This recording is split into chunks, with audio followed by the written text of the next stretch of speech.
ओम शांति। आज बाबा के 26 जुलाई के महावाक्य हैं। बाबा ने कहा, मीठे बच्चे, यह संगम युग विकर्म विनाश करने का युग है। इस युग में कोई भी विकर्म तुम्हें नहीं करना है, पावन जरूर बनना है। प्रश्न है, अतीन्द्रिय सुख का अनुभव किन बच्चों को हो सकता है? उत्तर है, जो अविनाशी ज्ञान रत्नों से भरपूर हैं, उन्हें ही अतीन्द्रिय सुख का अनुभव हो सकता है। जो जितना ज्ञान को जीवन में धारण करते हैं, उतना साहूकार बनते हैं। अगर ज्ञान रतन धारण नहीं तो गरीब है। बाप तुम्हें पास्ट, प्रेजेंट, फ्यूचर का ज्ञान देकर त्रिकालदर्शी बना रहे हैं। गीत है, ओम नमो शिवाय। Om Shanti. Past so present चल रहा है, फिर ये जो प्रेजेंट है वह पास्ट हो जाएगा। ये गायन करते हैं पास्ट का। अभी तुम पुरुषोत्तम संगम युग पर हो। पुरुषोत्तम अक्षर जरूर डालना चाहिए। तुम प्रेजेंट देख रहे हो, जो पास्ट का गायन है वह अब प्रैक्टिकल हो रहा है। इसमें कोई संशय नहीं लाना चाहिए। बच्चे जानते हैं, संगम युग भी है, कलयुग का अंत भी है। बरोबर संगम युग 5000 वर्ष पहले पास्ट हो गया है, अब फिर प्रेजेंट है। अब बाप आए हैं, फ्यूचर भी वही होगा जो पास्ट हो गया। बाप राजयोग सिखला रहे हैं, फिर सतयुग में राज्य पाएंगे। अभी है संगम युग। यह बात तुम बच्चों के सिवाय कोई भी नहीं जानते। तुम प्रैक्टिकल में राजयोग सीख रहे हो। यह है अति सहज। जो भी छोटे अथवा बड़े बच्चे हैं, सबको एक मुख्य बात जरूर समझानी है कि बाप को याद करो तो विकर्म विनाश होंगे। जबकि विकर्म विनाश होने का समय है, तो ऐसा कौन होगा जो फिर विकर्म करेगा?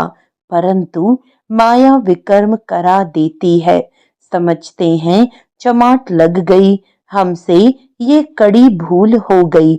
जबकि बाप को बुलाते हैं कि हे पतित पावन आओ। अब बाप आया है पावन बनाने, तो पावन बनना चाहिए ना। ईश्वर का बनकर फिर पतित नहीं बनना चाहिए। सतयुग में सब पवित्र थे, ये भारत ही पावन था। गाते भी हैं, वाइसलेस वर्ल्ड और विशेष वर्ल्ड। वे संपूर्ण निर्विकारी, हम विकारी हैं, क्योंकि हम विकार में जाते हैं। विकार नाम ही विशेष का है। पतित ही बुलाते हैं, आकर पावन बनाओ। क्रोधी नहीं बुलाते। बाप भी फिर ड्रामा प्लान अनुसार आते हैं। जरा भी फर्क नहीं पड़ सकता। जो पास्ट हुआ है सो प्रेजेंट हो रहा है। पास्ट, प्रेजेंट, फ्यूचर को जानना, उनको ही त्रिकालदर्शी कहा जाता है। यह याद रखना पड़े। ये बड़ी मेहनत की बातें हैं, घड़ी घड़ी भूल जाते हैं। नहीं तो तुम बच्चों को कितना अतीन्द्रिय सुख रहना चाहिए। तुम यहाँ अविनाशी ज्ञान धन से बहुत बहुत साहूकार बन रहे हो। जितना जिसकी धारणा है वह बहुत साहूकार बन रहे हैं। परंतु नई दुनिया के लिए तुम जानते हो, हम जो कुछ करते हैं सो फॉर फ्यूचर, नई दुनिया के लिए। बाप आए ही हैं नई दुनिया की स्थापना करने, पुरानी दुनिया का विनाश करने। हूबहू कल्प पहले मिसल ही होगा। तुम बच्चे भी देखेंगे, नेचुरल कैलेमिटीज भी होनी है। अर्थक्वेक हुई और खत्म। भारत में कितनी अर्थक्वेक होगी? हम तो कहते हैं यह तो होना ही है, कल्प पहले भी हुआ है।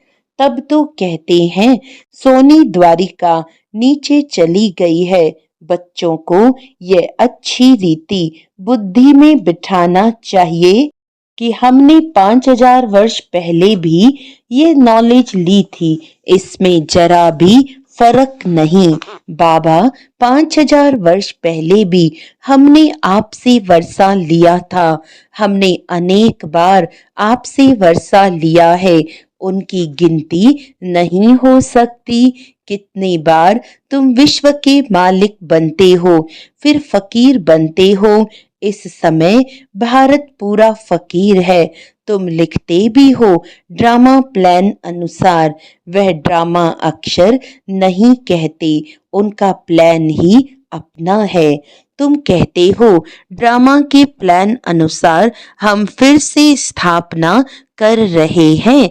5000 वर्ष पहले मुआफिक कल्प पहले जो कर्तव्य किया था, सो अब भी श्रीमत द्वारा करते हैं। श्रीमत द्वारा ही शक्ति लेते हैं।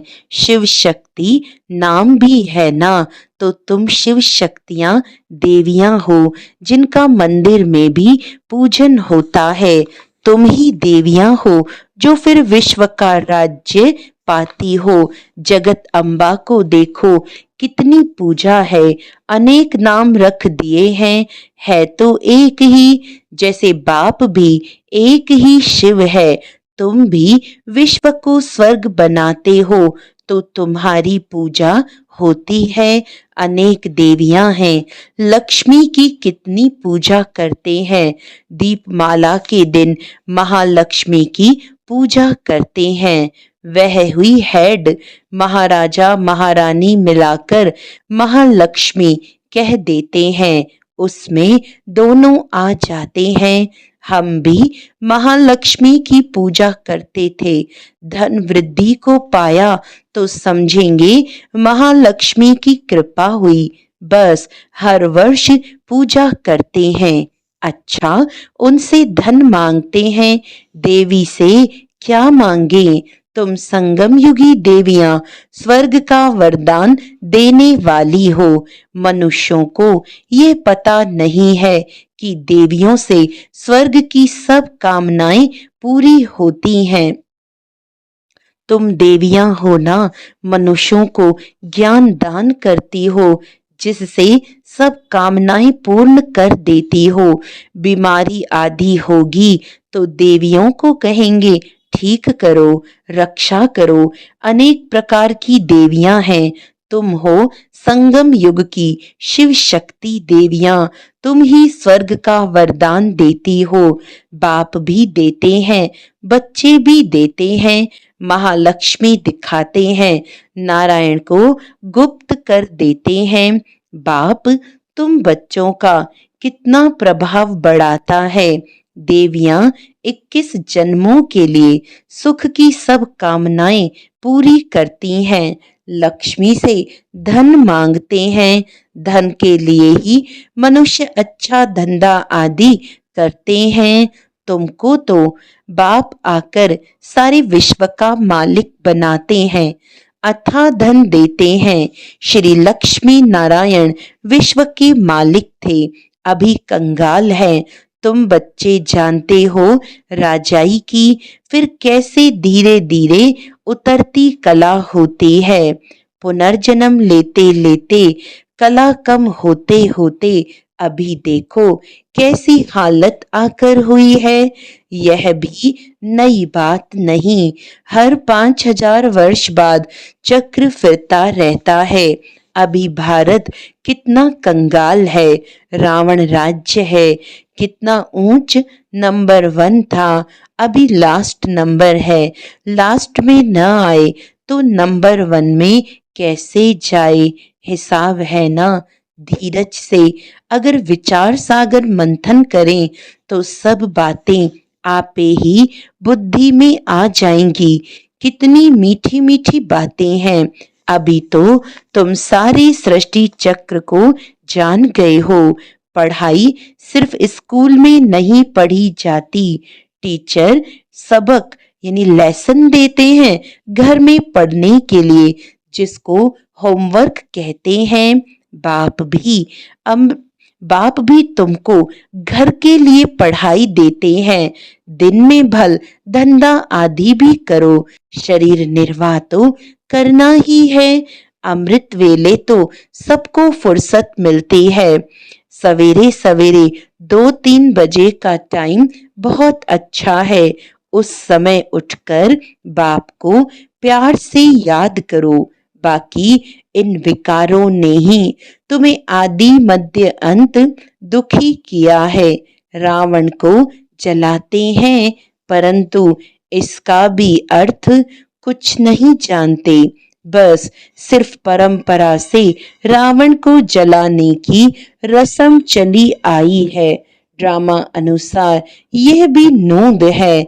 रावण को मारते आए हैं परंतु रावण मरता ही नहीं। अभी तुम बच्चे जानते हो ये रावण को जलाना बंद कब होगा। तुम अभी सच्ची सच्ची सत्यनारायण की कथा सुनते हो।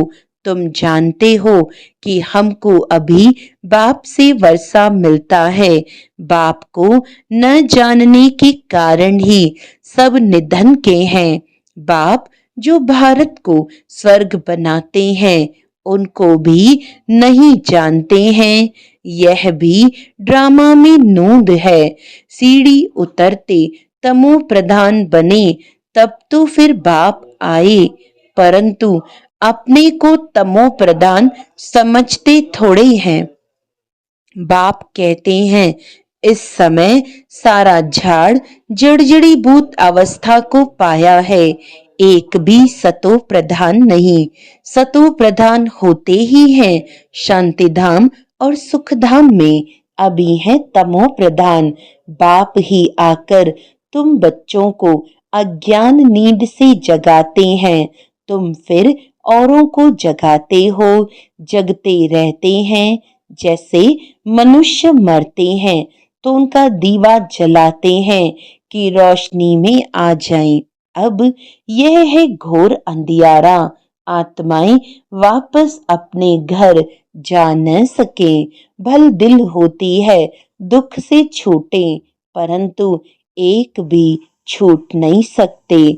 जिन बच्चों को पुरुषोत्तम संगम युग की स्मृति रहती है वह ज्ञान रत्नों का दान करने बिना रह नहीं सकते। जैसे मनुष्य पुरुषोत्तम मास में बहुत दान पुण्य करते हैं ऐसे इस पुरुषोत्तम संगम युग में तुम्हें ज्ञान रत्नों का दान करना है। यह भी समझते हो स्वयं परमपिता परमात्मा पढ़ा रहे हैं।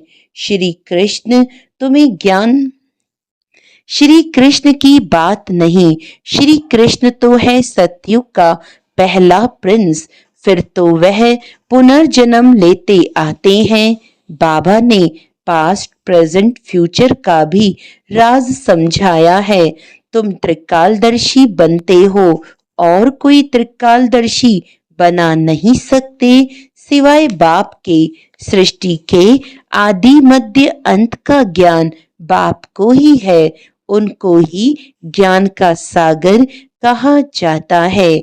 ऊंचते ऊंच भगवान ही गाया है वही रचता है। हेवनली गॉड फादर अक्षर बड़ा क्लियर है।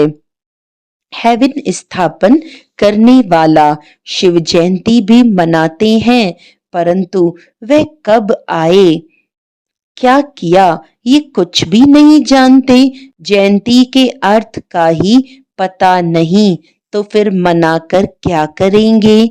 यह भी ड्रामा में सब है। इस समय ही तुम बच्चे ड्रामा के आदि मध्य अंत को जानते हो फिर कब नहीं। फिर जब बाबा आएगा तब ही जानेंगे। अभी तुमको स्मृति आई है ये 84 का चक्र कैसे फिरता है। भक्ति मार्ग में क्या है उनसे तो कुछ भी मिलता नहीं। कितने भक्त लोग भीड़ में धक्का खाने जाते हैं। बाबा ने तुमको उनसे छुड़ा दिया। अब तुम जानते हो हम श्रीमत पर फिर से भारत को श्रेष्ठ बना रहे हैं, श्रीमत से ही श्रेष्ठ बनते हैं। श्रीमत संगम पर ही मिलती है। तुम यथार्थ रीति से जानते हो हम कौन थे, फिर कैसे यह बने हैं। अब फिर पुरुषार्थ कर रहे हैं। पुरुषार्थ करते करते बच्चे अगर कभी फेल हो पड़ो तो बाप को समाचार दो। बाप सावधानी देंगे फिर से खड़े होने की। कभी भी फेल्योर हो बैठ नहीं जाना है। फिर से खड़े हो जाओ, दवाई कर लो। सर्जन तो बैठा है ना। बाबा समझाते हैं 5 मंजिल से गिरने और 2 मंजिल से गिरने का फर्क कितना है। काम विकार है 5 मंजिल। इसीलिए बाबा ने कहा है काम महाशत्रु है। उसने तुमको पतित बनाया है। अब पावन बनो। पतित पावन बाप ही आकर पावन बनाते हैं। जरूर संगम पर ही बनाएंगे। कलयुग अंत और सतयुग आदि का ये संगम है। बच्चे जानते हैं बाप अभी कलम लगा रहे हैं, फिर पूरा झाड़ यहाँ बढ़ेगा। ब्राह्मणों का झाड़ बढ़ेगा, फिर सूर्यवंशी चंद्रवंशी में जाकर सुख भोगेंगे। कितना सहज समझाया जाता है। अच्छा, मुरली नहीं मिलती है, बाप को याद करो। ये बुद्धि में पक्का करो कि शिव बाबा ब्रह्मा तन से हमको कहते हैं कि मुझे याद करो तो विष्णु के घराने में चले जाएंगे। सारा मदार पुरुषार्थ पर है। कल्प कल्प जो पुरुषार्थ किया है हूबहू वही चलेगा। आधा कल्प देह अभिमानी बने हो, अब देही अभिमानी बनने का पूरा पुरुषार्थ करो। इसमें है मेहनत। पढ़ाई तो सहज है, मुख्य है पावन बनने की बात। बाप को भूलना ये तो बड़ी भूल है। देह अभिमान में आने से ही भूलते हो। शरीर निर्वाह अर्थ धंधा आदि भल 8 घंटा करो, बाकी 8 घंटा याद में रहने के लिए पुरुषार्थ करना है। वह अवस्था जल्दी नहीं होगी। अंत में जब ये अवस्था होगी तब विनाश होगा। कर्मातीत अवस्था हुई तो फिर ये शरीर ठहर नहीं सकेगा, छूट जाएगा। क्योंकि आत्मा पवित्र बन गई ना। जब नंबरवार कर्मातीत अवस्था हो जाएगी तब लड़ाई शुरू होगी। तब तक रिहर्सल होती रहेगी। अच्छा, मीठे मीठे सिखिलदे बच्चों प्रति माता पिता बाप दादा का याद प्यार और गुड मॉर्निंग। रूहानी बाप की रूहानी बच्चों को नमस्ते। हम रूहानी बच्चों की रूहानी बाप दादा को याद प्यार गुड मॉर्निंग, नमस्ते नमस्ते नमस्ते जी। धारणा के लिए मुख्य सार है। इस पुरुषोत्तम मास में अविनाशी ज्ञान रत्नों का दान करना है। अमृत वेले उठ विचार सागर मंथन करना है। श्रीमत पर शरीर निर्वाह करते हुए बाप ने जो होमवर्क दिया है वह भी जरूर करना है। पुरुषार्थ में कभी रुकावट आए तो बाप को समाचार देकर श्रीमत लेनी है। सर्जन को सब सुनाना है। विकर्म विनाश करने के समय कोई भी विकर्म नहीं करना है। वरदान है अखंड योग की विधि द्वारा अखंड पूज्य बनने वाली श्रेष्ठ महान आत्मा भव। आजकल जो महान आत्माएं कहलाती हैं उन्हों के नाम अखंडानंद आदि रखते हैं, लेकिन सब में अखंड स्वरूप तो आप हो। आनंद में भी अखंड, सुख में भी अखंड। सिर्फ संग दोष में न आओ। दूसरों के अवगुणों को देखते सुनते डोंट केयर करो तो इस विशेषता से अखंड योगी बन जाएंगे। जो अखंड योगी हैं वही अखंड पूज्य बनते हैं। तो आप ऐसी महान आत्माएं हो जो आधा कल्प स्वयं पूज्य स्वरूप में रहती हो और आधा कल्प आपके जड़ चित्रों का पूजन होता है। स्लोगन है, दिव्य बुद्धि की साइलेंस, दिव्य बुद्धि ही साइलेंस की शक्ति का आधार है। अच्छा, आज का अव्यक्त इशारा है, जो अपनी सूक्ष्म शक्तियों मन बुद्धि को हैंडल कर सकता है वह दूसरों को भी हैंडल कर सकता है। इसीलिए स्व के ऊपर कंट्रोलिंग पावर, रूलिंग पावर हो तो यही यथार्थ हैंडलिंग पावर बन जाती है। चाहे अज्ञानी आत्माओं को सेवा द्वारा हैंडल करो, चाहे ब्राह्मण परिवार में स्नेह संपन्न, संतुष्टता संपन्न व्यवहार करो, दोनों में सफल हो जाएंगे। अच्छा, ओम शांति।